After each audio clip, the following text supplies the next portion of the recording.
T-Man 978 Chill Review. Hello everyone, T-Man 978. Right now I'm bringing you a review from Jazwares Fortnite Legendary Series, and this is Havoc. I've been saying I wanted the guy who looks like Beachhead for the longest, but now in person, it's more Firefly than Beachhead. So now he's got to be a bad guy, unfortunately. Sorry, he can be whatever, because you can be whatever in Fortnite. I also got the Skull Trooper, but we're going to talk about him later because I don't want this video to be more than 10 minutes. And this video is going to be longer than my typical video because my typical video for regular humanoid action figures, because this is my first one from this line. So you can know what to look for. These are made by Jazwares. They'll say 40 points of articulation, and they're not lying. They have 40 points. I count it. Unlike some other companies that just give you a generic number saying that, oh, 22 points of articulation, they actually count every single joint. So everywhere that it moves is a point of articulation. I don't know why companies don't do that, but there you have that. You got that little tiny little phrase right there. Let's get to the figure. Right on the base figure without the accessories, you could see that he is painted from head to toe. Now, when I say toe, the buttons are painted. He has a little bit of paint there. I don't know if that's on purpose. It looks like a scuff, but it doesn't look bad, so yeah. But basically he has this camouflage deco, and he has black throughout. And the black looks glossy, so I wouldn't be shocked to find out that that's painted too. Paint on the back of there. Some of these parts that look raised really are raised, and I didn't know that this could pop off. This collar is actually pliable, so it can get out of the way of motion and whatnot. This is raised right here. And yeah, I thought the fist might be a problem because it has that Toy Biz hinge right there. But I actually like that. I was actually posing him around and whatnot before I put the gun in his hand. Like, you can have him tiptoeing and doing all types of comical stuff. And what helps with the comical stuff? This face. Removable. Kind of makes me think of Peter Parker, the comic book Peter Parker, with his eyes out.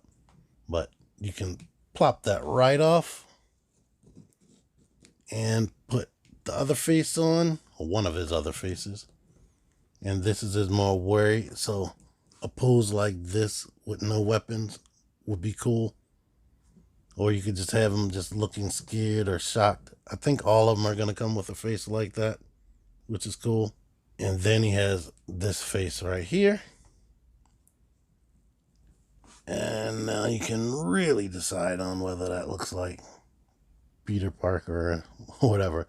But it's definitely a cartoony look, just like the game. You can see that they sculpted in this right here to make it look like it's rolled up. So that's nice. That's cool.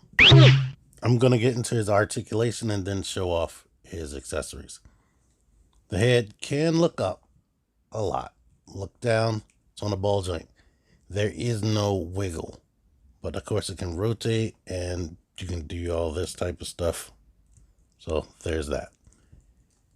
The arms are on a tight ratchet right there. Of course they can rotate. This is pliable.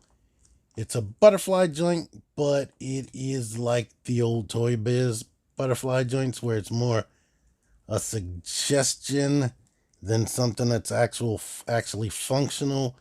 Skull Trooper is better than him. I think his problem is just the sculpting right there. But it does move a little bit, but it doesn't give you a lot. You can rotate this. Double jointed elbows. Let's see if I can get how far I can get that up. Yeah, that's about that. This doesn't rotate, but the wrist rotates and goes in and out smoothly. And I showed the fingers. He has the upper diaphragm joint. Well, that's all the ab crunch you're going to get. That will be one complaint that I will have with these.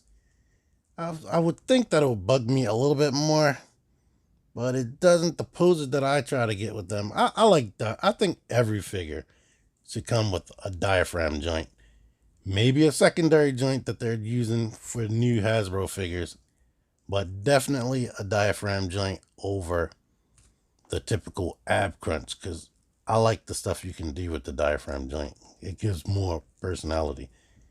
It does swivel right here. I mean, they call this a point of articulation, but the way this is attached to the body, it's really just a cheat. It's really, all this motion is because of the ball joint.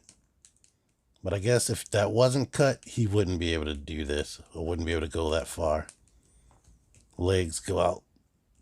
They go out all the way. I was scared to push it, but they go out all the way. They come forward. Go back a little bit. Thigh rotation. Double jointed knees. Boot swivel. Ankle pivot. Boot can kick forward. Can kick all the way back. All the way back. And it has a toe joint. And they have these peg holes on the bottom of their feet. But the peg holes are very humongous. They're not going to fit on regular stands.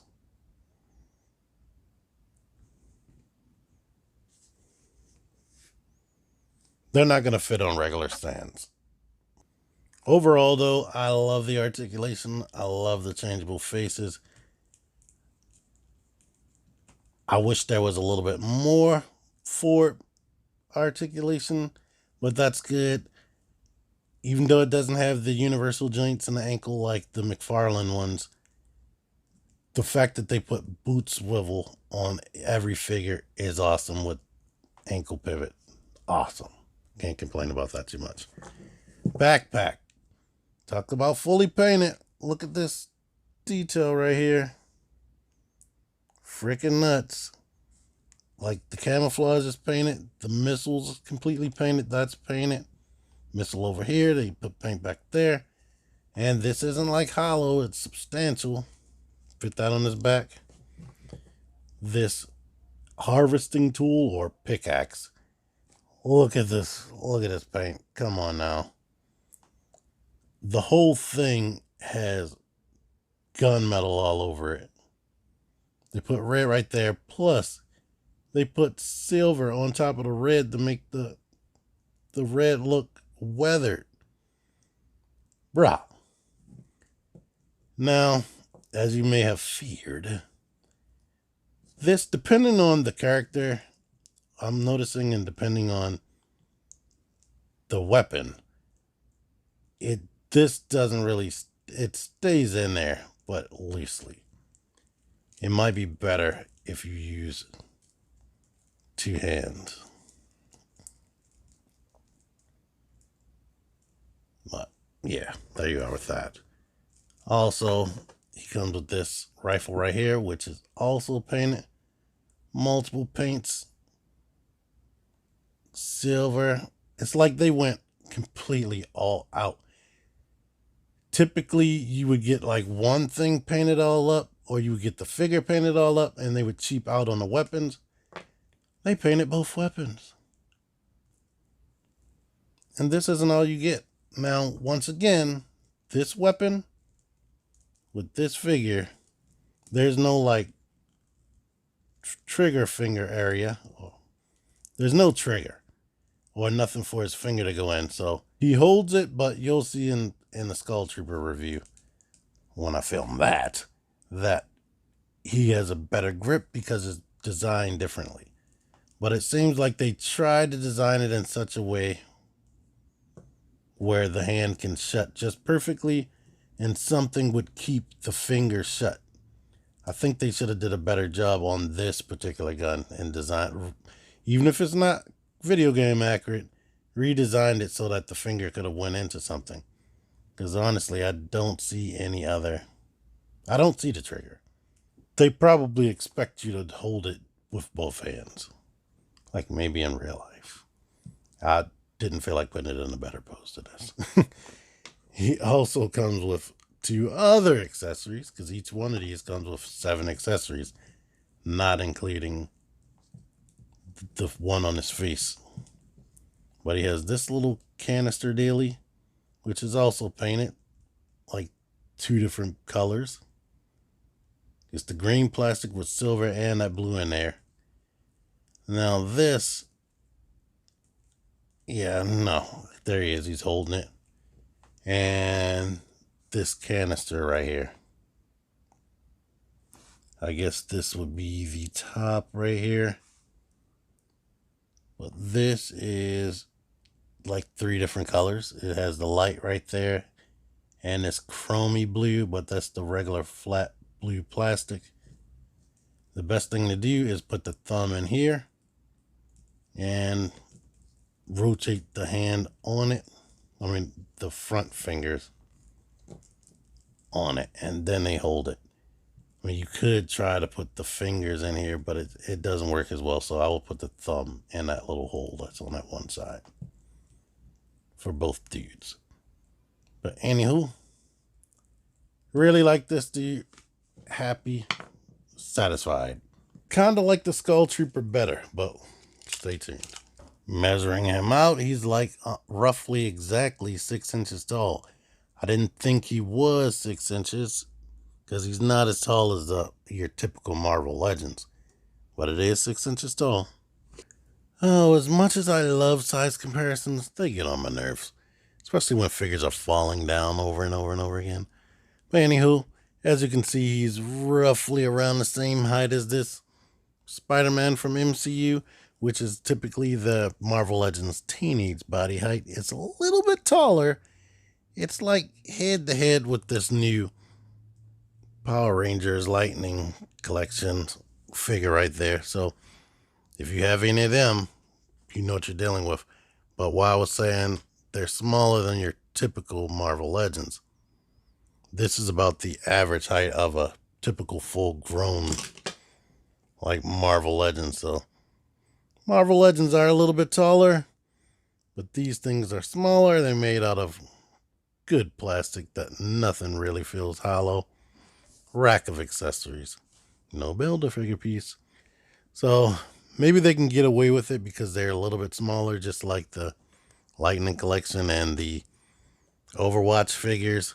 They're slightly shorter, most of them. So maybe that's how they're getting away with it. And maybe that's how these can have more accessories. But they don't come with Build-A-Figure pieces. But yeah. And if you want to hear my thoughts on the McFarlane Fortnite figures, I'm going to make a playlist and add that to the end of this video. You can watch my video with Drift. And if anybody knows whether they're going to make a Drift figure, let me know in the comments. If Jazwares is going to make one, I would love that. This one's cool, but I would love Jazwares to make one. Oh my God, that would make me so happy. Anyway, hope y'all enjoyed this video. The next one should be shorter. Until next time, T-Man978 out of here. Click the videos. Click the videos, baby. Click the videos. You should really click these videos. Click the videos. Click those videos, baby. Click the videos. You really should click those videos. Click that shit.